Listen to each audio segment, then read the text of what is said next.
কুমারিয়া মাদানী সংগঠনের থেকে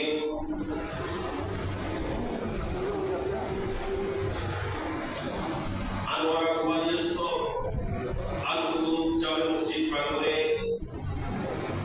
ষষ্ঠতম